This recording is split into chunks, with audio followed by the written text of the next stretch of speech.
এছিয়াৰ ভিতৰতে সৰ্ববৃহৎ নদীদ্বীপ মাজুলীত আমি উপস্থিত হৈছোহি।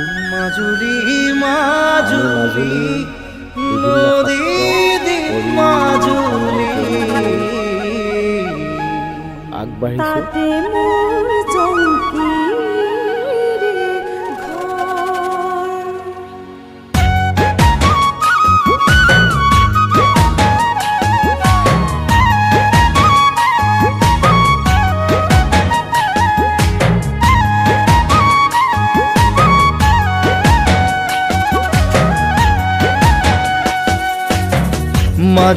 মাজুলী ও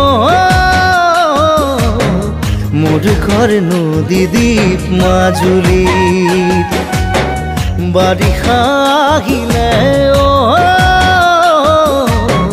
ঘর বাড়ি থাকে পানিতে ডুবি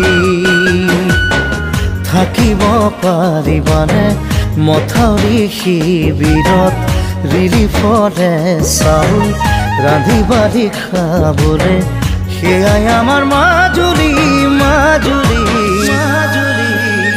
আমার জীবনের কাহিনী ও নদী দ্বীপ মাজুলীর কাহিনী।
আয়ে কাঁদে আপন ঘর বিচারি বালিতে পিতাই কাঁদে গরু হাল বিচারি গোহালিতে ময়ো কাঁদো তোমাক কালি কেনেকৈ খুৱাম।